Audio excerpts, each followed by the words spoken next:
नमस्कार दोस्तों, कैसे हैं आप सब। आप सभी का स्वागत है मेरे YouTube चैनल प्रभा एलएमपी में।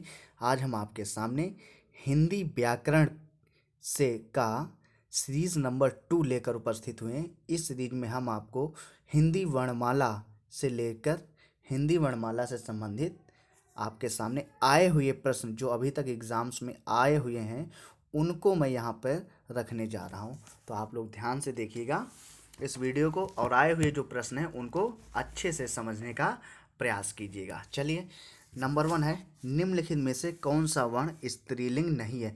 इनमें से आपको बताना कौन सा वर्ण स्त्रीलिंग नहीं। तो कौन सा वर्ण इसमें स्त्रीलिंग नहीं है, ये ऊ जो है आपका स्त्रीलिंग वर्ण नहीं है। नंबर 2 क्या कह रहा है, निम्नलिखित व्यंजनों में से कौन से व्यंजन का उच्चारण तालु से होता है। तालु से जो है इसमें से किस व्यंजन का उच्चारण होता है, तो छा का होता है। किससे किसका होता है, छा का, यानी तालु से होता है। ठीक है ना। चलिए स्टार्ट, फटाफट समय बिना गंवाए हम आए हुए जो प्रश्न हैं उनको हम आप सबके सामने रख रहे हैं। अगला है लुंठित ध्वनि है। जो लुंठित जो ध्वनि है वो कौन सी है, रा है आपकी। कौन सी है, रा है आपकी।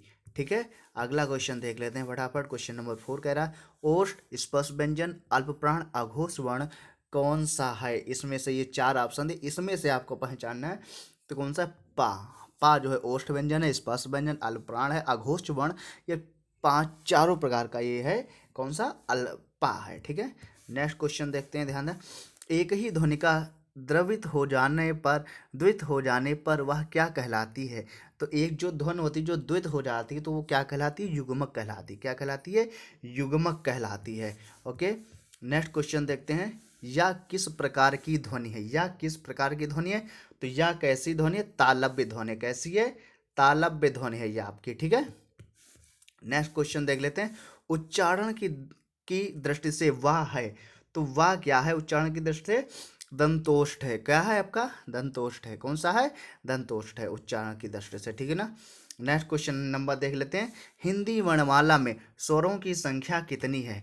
हिंदी वर्णमाला में स्वरों की संख्या कितनी है, 11 है। कितनी है भैया, 11 संख्या है। स्वरों की संख्या कितनी है, 11 है। चलिए अगला क्वेश्चन देख लेते हैं फटाफट। ये आ गया है यहाँ पे, इसको भी देख लेते हैं। यहाँ पे ए के स्थान पे देख लेते हैं, ए के उच्चारण में और की सहायता ली जा सकती है। किसकी किसकी भैया सहायता ली जा सकती है, तो इसमें से कंठ और तालु की सहायता ली। ए के उच्चारण में कंठ और तालु की सहायता ली जा सकती है। ये चीज ध्यान में रखिएगा। क्वेश्चन नंबर 10 है, चा वर्ग ध्वनियाँ किस वर्ग में आती हैं। जो चा वर्ग जो ध्वनियाँ हैं वो तालव्य ध्वनि में आती है, तालव्य वर्ण में आती है। किसमें, किस वर्ग में आती हैं, तालव्य वर्ग में आती हैं चा वर्ग। ठीक है। नंबर 11 है, वर्णमाला का कौन सा अक्षर पुल्लिंग नहीं है। ये ऑप्शन दिए गए हैं 4, इसमें से कौन सा अक्षर जो है पुल्लिंग नहीं बताना है, नहीं है वो बताना है आपको इसमें से। तो इसमें से ऑप्शंस क्या हो जाएगा आपका, जो है ई और ई आपका हो जाएगा। कौन कौन सा हो जाएगा, ई और ई आपका ऑप्शन हो जाएगा। ठीक है। ये आपके स्त्री, ठीक है, स्त्रीलिंग है। ठीक है। नेक्स्ट क्वेश्चन देख लेते हैं। क्वेश्चन नंबर 12, जिन वर्णों का उच्चारण स्वतंत्र होता है उसे कहते हैं, उसे क्या कहते हैं, स्वर कहते हैं। उसे क्या कहते हैं, स्वर कहते हैं। ठीक है। इनका स्वतंत्र उच्चारण होता है। नेक्स्ट क्वेश्चन देखिएगा, दिया है द, अ, क, श, अ, इसको मिला करके कौन सा शब्द बनेगा इसमें से। तो इसको मिलाकर देखते हैं, ये दक्ष बनेगा। कौन सा बनेगा, दक्ष वाला शब्द बनेगा। ठीक है। ध्यान में रखिएगा। ढ वर्ण का उच्चारण स्थान और वर्ग है। अब ढा वर्ण का देख लीजिएगा भैया, तो ढा वर्ण का टा वर्ग है और चौथा उच्चारण है। टा वर्ग में चौथा उच्चारण, चौथा वर्ग है। ठीक है। ध्यान में रखिए, टा वर्ग है और चौथा स्थान है। ठीक है। नेक्स्ट क्वेश्चन देखिएगा, लिपि वर्णों के क्रमबद्ध समूह को कहते हैं। लिपि वर्ण के, लिपि चिन्हों के क्रमबद्ध समूह को क्या कहते हैं, वर्णमाला कहते हैं। क्या कहते हैं, वर्णमाला कहते हैं। ध्यान में रखिएगा भैया इस बात को। ठीक है।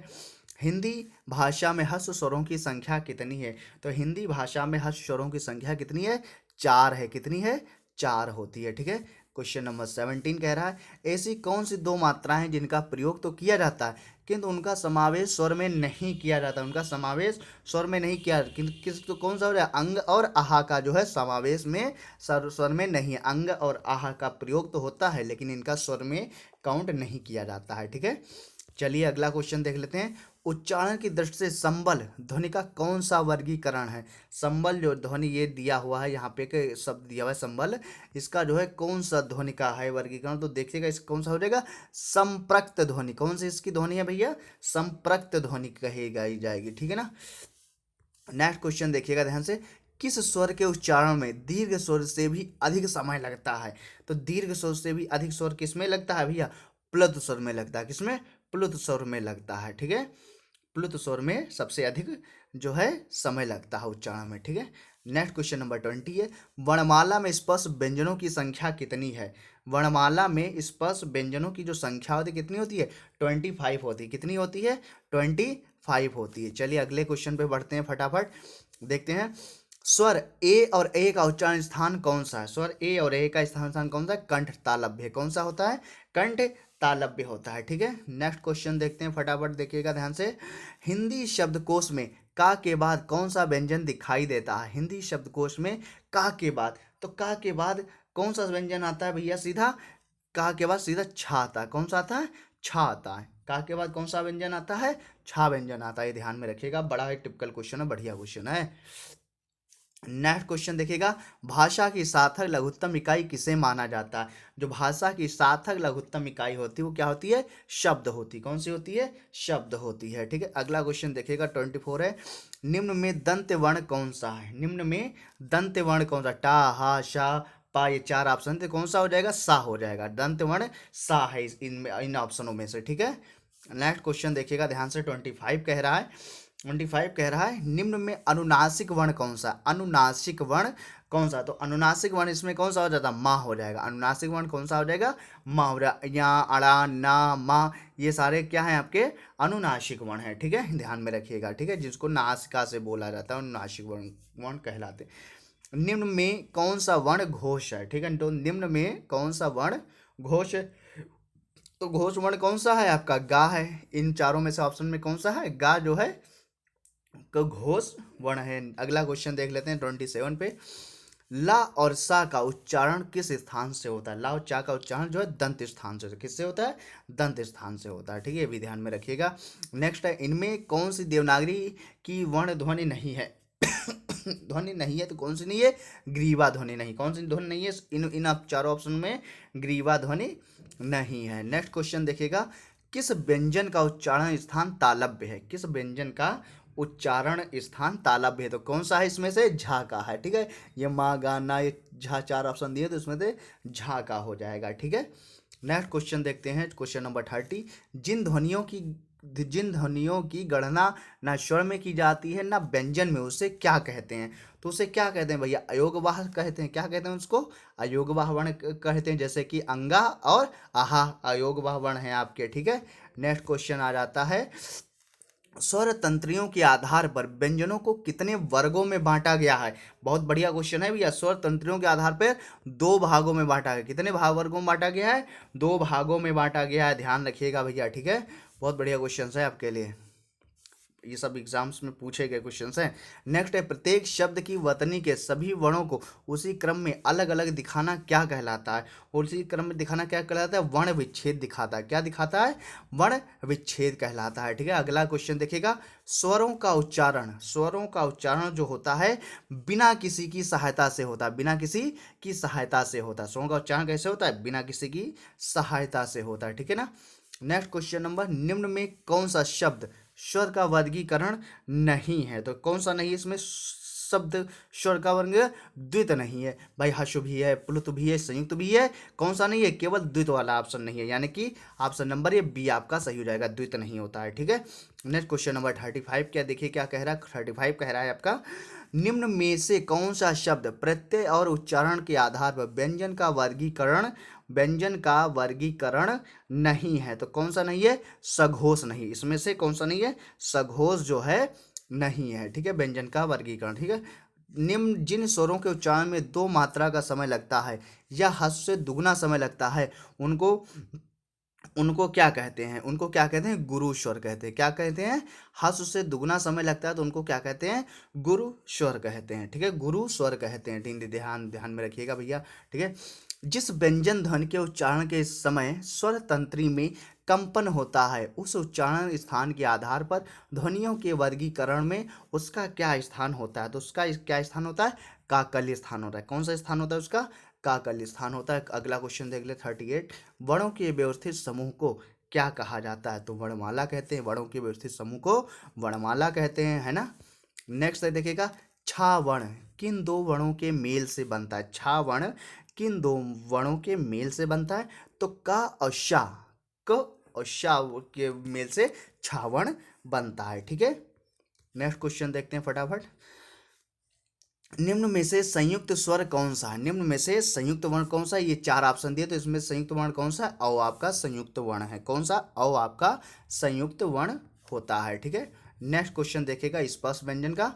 देखते हैं, स्पर्श व्यंजन कंठ ध्वनि, अघोष और महाप्राण ध्वनि है, तो इसमें से कौन सी हो जाती? खा। जो खा है वो आपका स्पर्श व्यंजन भी है, कंठ ध्वनि भी है, अघोष और महाप्राण ध्वनि, ये सारी जो है। ठीक है, नेक्स्ट क्वेश्चन देखिएगा फटाफट, थोड़ा सा देखते हैं क्या कह रहा। कंठ तालव्य कौन सा है? कंठ तालव्य कौन सा है इसमें से? तो कंठ तालव्य कौन सा है? ए और ऐ आपके कंठ तालव्य इसमें से हैं। ठीक है, इन चारों ऑप्शनों में से। ठीक है, नेक्स्ट क्वेश्चन है, सभी महाप्राण वर्णों वाला वर्ग कौन सा है? सभी महाप्राण वर्णों वाला वर्ग कौन सा? तो कौन सा है? क, छ और ठ, ये आपके क्या हो जाएंगे ऑप्शन?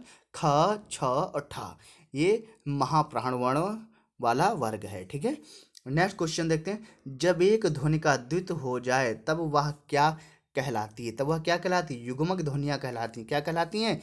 युग्मक ध्वनियाँ कहलाती हैं। ठीक है ना। नेक्स्ट क्वेश्चन देखते हैं भैया, फटाफट देख लेते हैं। क्वेश्चन कह रहा है, दंत्योष्ठ दंत्योष्ठ ध्वनि कौन सी है? इसमें से दंत्योष्ठ ध्वनि कौन सी है? इसमें से वाह है आपकी दंत्योष्ठ ध्वनि। वाह कैसी ध्वनि है? दंत्योष्ठ ध्वनि होती है। नेक्स्ट क्वेश्चन नंबर 46 है, सभी स्पर्श व्यंजन कौन से वर्ग में? सभी स्पर्श व्यंजन कौन से वर्ग? जो स्पर्श व्यंजन है तो इसी में सारे के सारे क्या स्पर्श व्यंजन दिए हैं, यानी का वाले में स्पर्श व्यंजन है।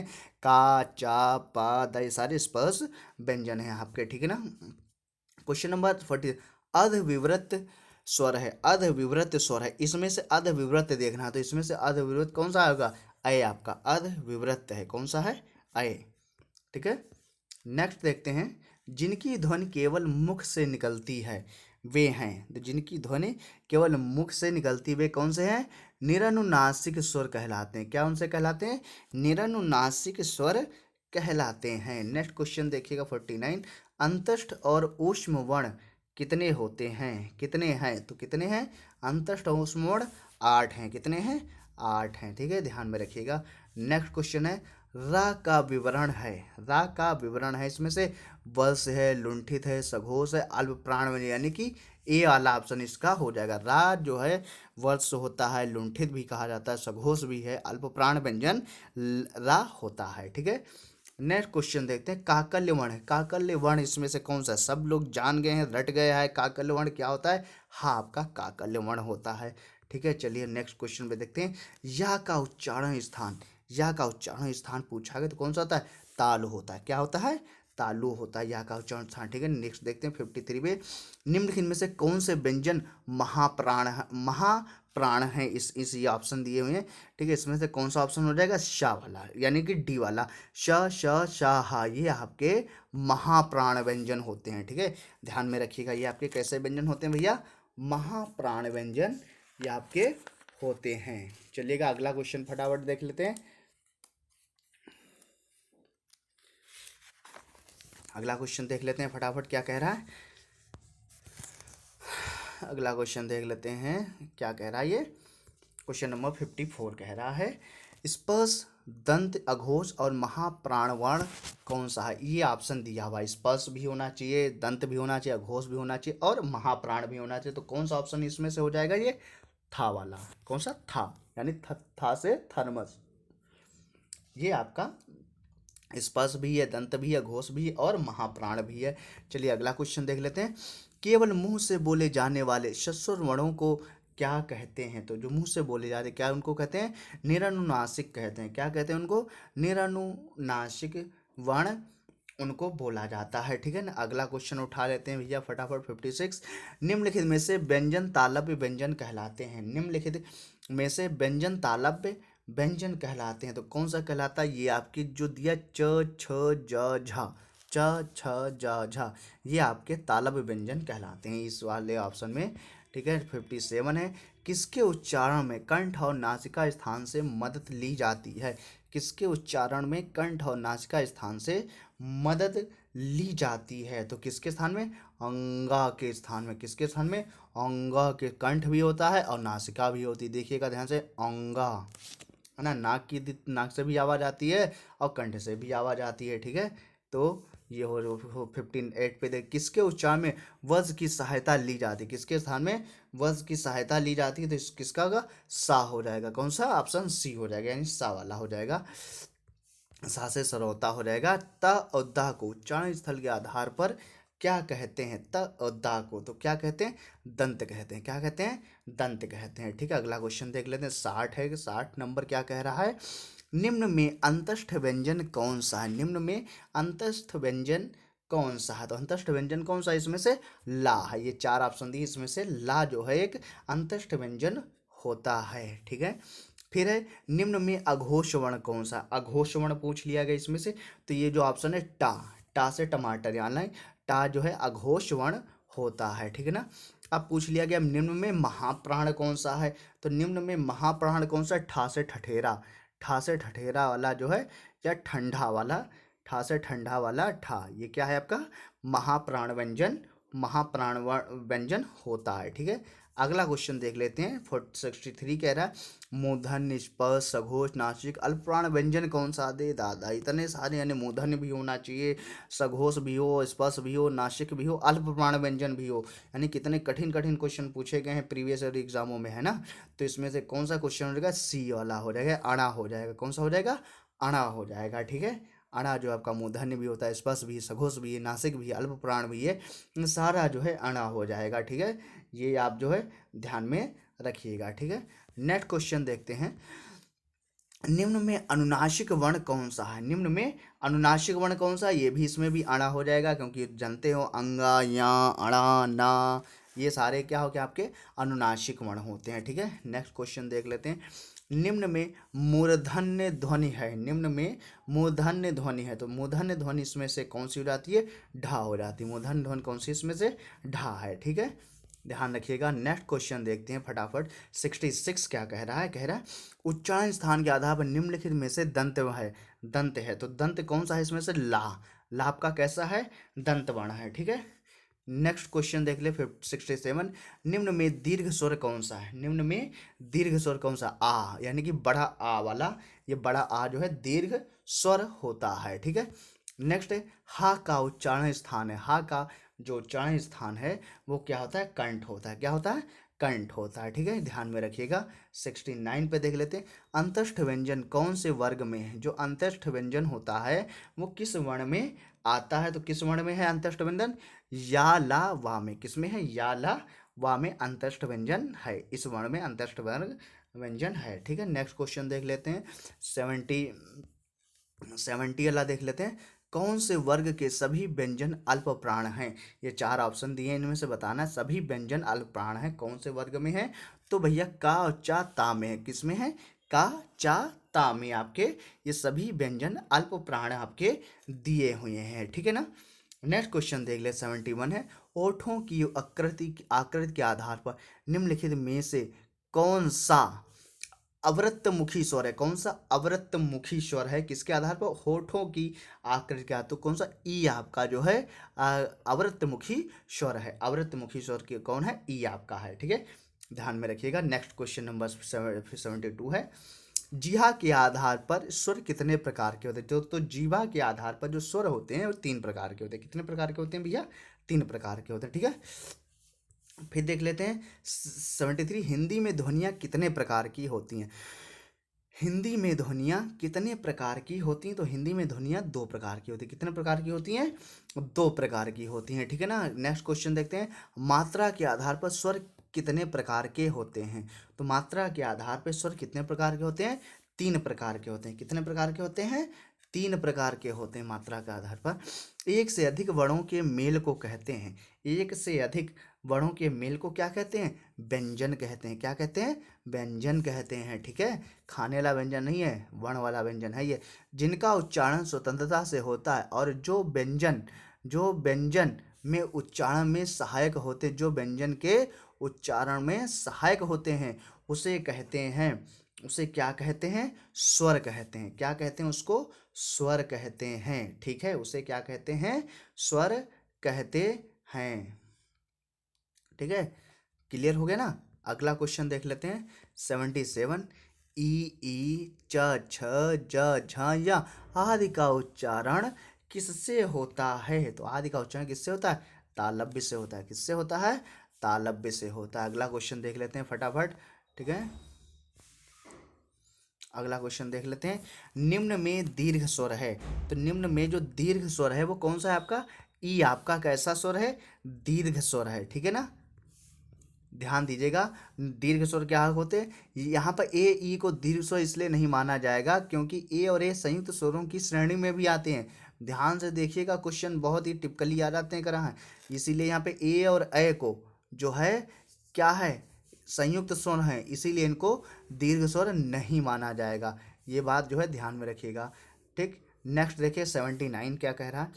निम्न में अंतस्थ व्यंजन कौन सा है? निम्न में अंतस्थ व्यंजन कौन सा? तो कौन सा अंतस्थ व्यंजन है? वह आपका अंतस्थ व्यंजन होता है। ठीक है, नेक्स्ट क्वेश्चन 80 है। निम्न में अल्प प्राण व्यंजन कौन सा है? अल्प प्राण व्यंजन कौन सा है आपका? गा। गा जो है अल्प प्राण व्यंजन इसमें से है। ठीक है, नेक्स्ट है। निम्न में घोष वर्ण कौन सा है? निम्न में घोष वर्ण कौन सा है? तो घोष वर्ण कौन सा है आपका? जा। जा आपका कैसा वर्ण है? घोष वर्ण है। ठीक है, नेक्स्ट क्वेश्चन देखते हैं, इसमें से यही कह रहा है। निम्न में ओष्ठ वर्ण कौन सा है? तो निम्न में ओष्ठ वर्ण कौन सा है? ओष्ठ वर्ण कौन सा है इसमें से? उ यानी कि होठ से बोला जाता है, ये क्या है आपका? ओष्ठ वर्ण है। ठीक है, ध्यान में रखिएगा इस बात को। नेक्स्ट क्वेश्चन है, वर्ण तालिका के अनुसार ह्रस्व दीर्घ और प्लुत क्या है? ठीक है, प्लुत क्या है? ये सब वर्ण तालिका है, ह्रस्व दीर्घ और प्लुत क्या है? ये सब क्या है? स्वर हैं। ये सब स्वर के प्रकार होते हैं। ठीक है ना, ध्यान में रखिएगा। नेक्स्ट है 84।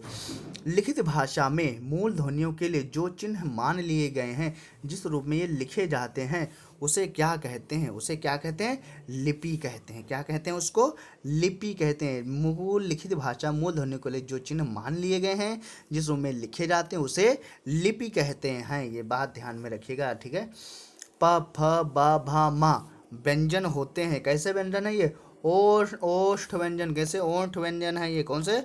ओष्ठ व्यंजन होते हैं। प फ ब भ म। ठीक है, ओष्ठ व्यंजन है, ध्यान में रखिएगा।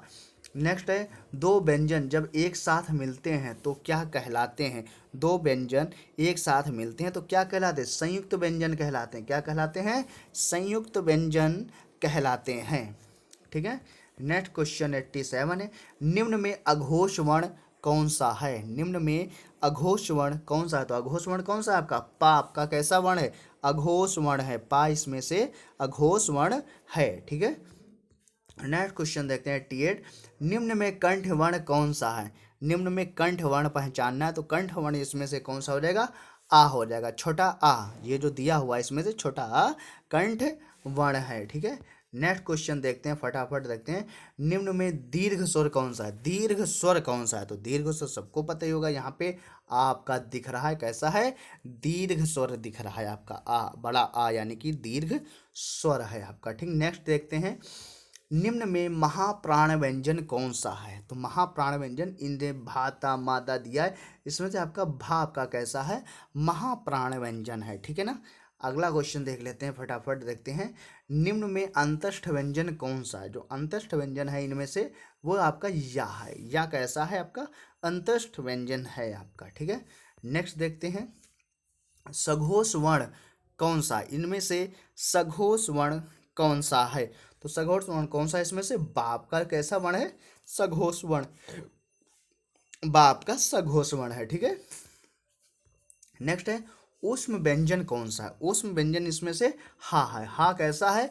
ऊष्म व्यंजन होता है। ठीक है, नेक्स्ट है, निम्न में से कौन सा स्वर कंठ तालव्य है? इनमें से चार ऑप्शन दिए हुए हैं, ए ई ओ ये ऑप्शन। तो इसमें से जो कंठ तालव्य है वो आपका ए है। कौन सा है? ए आपका कंठ स्वर्ण कौन सा स्वर कंठ तालव्य स्वर है। ठीक है, नेक्स्ट क्वेश्चन देखते हैं 95। जिन स्वरों के उच्चारण में नाक से हवा निकलती है उन्हें क्या कहते हैं? अनुनासिक स्वर कहते हैं। क्या कहते हैं उनको? अनुनासिक स्वर कहते हैं। ठीक है ना।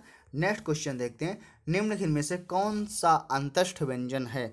कौन सा अंतस्थ व्यंजन है? कौन सा है आपका? ला। ला कैसा है? अंतस्थ व्यंजन है आपका। ठीक है। नेक्स्ट देखते हैं, अनुस्वार किसका कार्य करता है? अनुस्वार किसका कार्य करता है? पंचम वर्ण का करता है। किसका? पंचम वर्ण का है। ठीक है, ध्यान में रखिएगा। नेक्स्ट है आपका, निम्नलिखित में से पार्श्विक ध्वनि कौन सी है? निम्नलिखित में से पार्श्विक ध्वनि कौन सी है? तो पार्श्विक ध्वनि इसमें से कौन सी? ला। ला आपकी पार्श्विक ध्वनि है। नेक्स्ट क्वेश्चन देखते हैं, आखिरी क्वेश्चन है इसका, निम्नलिखित में से कौन सा वर्ण दंत नहीं है? तो दंत इसमें से कौन सा नहीं? चा जो है आपका दंत नहीं। ये भी दंत है, ये भी दंत है, ये भी दंत है। चा वाला आपका दंत नहीं, इसलिए ऑप्शन इसमें क्या हो जाएगा? चा हो जाएगा। अभी हम ओके, तो ये 99 क्वेश्चंस की जो सीरीज जो है ये समाप्त होती है। अभी इसका पार्ट 2 भी लेकर आएंगे। ठीक है, उसमें 100 क्वेश्चंस और हम लेकर आएंगे। ठीक है, आए हुए क्वेश्चन। ठीक है, यानी कि जो वर्णमाला का है उसमें आपको 200 के करीब क्वेश्चन आपको मिलेंगे। ठीक है, आप बने रहिए हमारे चैनल पे और चैनल को सब्सक्राइब भी करें, और जिससे आप अपने आने वाले यूपी ट्रिपल एससी के जितने भी एग्ज़ाम्स हैं, चाहे आपका वीडियो हो, चाहे लेखपाल्स हो या पुलिस के हों, कोई भी एग्ज़ाम्स हो हिंदी का, सारे क्वेश्चन आप धकाधक इन्हीं में से पाइए। ठीक है, तब तक के लिए जय हिंद, जय भारत।